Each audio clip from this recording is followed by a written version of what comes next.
Hello everyone, welcome back to my channel. Today's review is going to be on the CollectA 2023 Deluxe Ruyangosaurus. I knew this figure was going to be big. Initially, I thought it was going to be about the size of the Deluxe Ruyangosaurus from 2021, but I didn't expect it to be much bigger. This thing is taller and beefier.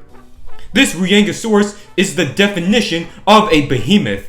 I purchased this model off of minizoo.com, where it goes for about $24 excluding shipping. I think that's a fairly reasonable price for this big model. The only prehistoric world figures that haven't been released yet are the Anomalocaris, the Koolasuchus, and the Stegoros. Let's do some quick measurements first. This figure is too big for my flexible ruler, and I still don't know where my measuring tape went. But thankfully, Everything Dinosaur, being awesome as always, gave us the scale it's in and its size measurements. They confirmed it's in the 1/100 scale, has a length of about 40 centimeters long, and a height of about 29.5 centimeters. Starting off with the head sculpt, it's got the typical Titanosaur head skull shape. It's more robust than that of a Diplodocid. And then there's these pebbly scale texture detailing, and these thick osteoderms, and one row of spikes going down the neck. As you go down the figure, the pebbly scale texturing gets more apparent and looks really lovely. Then there's more of the osteoderms, which are thicker at the torso, and the spikes continue down, and then you've got these larger ankylosaur-like spikes on the hips and at the base of the tail. And of course, the spikes get smaller as you proceed down the tail.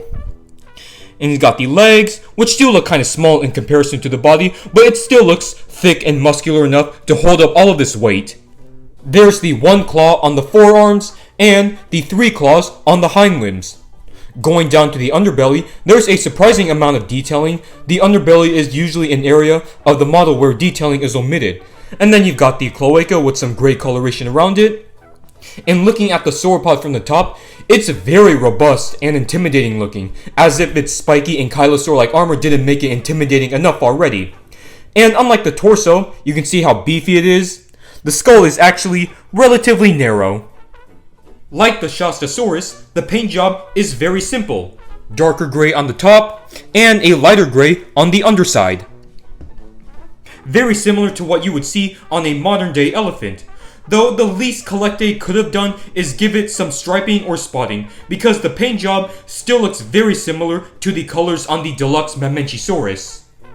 I really do enjoy the simple pose of this model. You can see that the sauropod is walking with its tail raised. It's probably strolling through the landscape of early Cretaceous China.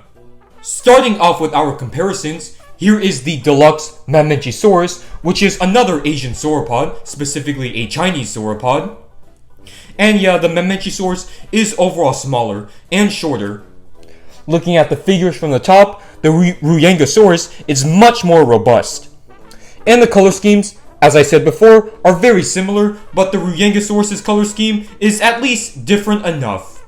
Next, here is another Titanosaur model, the 2012 CollectA Argentinosaurus, which is a decent figure but doesn't do enough justice to the actual animal due to how small it is. And I'm surprised that we don't have a big Argentinosaurus figure yet. I mean, I know it's difficult to make it in scale with other dinosaur models due to the immense size of the animal, but at the very least, it should be around the same size as this Ruyangosaurus. So I'm hoping that in the future, CollectA or some other company makes a big Argentinosaurus figure. And I'm actually thinking about repainting this little guy into the Argentinosaurus from Primal. Let's bring in 2 more CollectA sauropods, the Brontosaurus, which is a Diplodocid, and the Bajadasaurus, which is a Dicrasaurid. Let's bring in some more sauropod figures. Here is the Eofauna Atlasaurus, and the Eofauna Diplodocus. I still need to get my hands on the PNSO Ling Wulong. Next, here is the Safari Ltd Carnegie Collection Diplodocus from 2008, and the 2012 Brachiosaurus, which is one of my personal favorite Carnegie figures. Next up, here are some Safari Ltd Wild Safari sauropods, the Brachiosaurus, Diplodocus, Apatosaurus, and Camarasaurus. 4 sauropods from the Morrison Formation. Here are 3 more sauropod dinosaurs from Safari: the unnecessarily large Amargasaurus, the Malawisaurus, which is one of my all-time favorite figures from Safari, and the Patago Titan.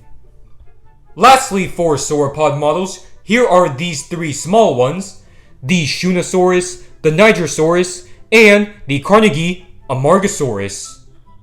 Here is the CollectA Deluxe Mapusaurus, and this is just a random comparison. I know these two didn't coexist.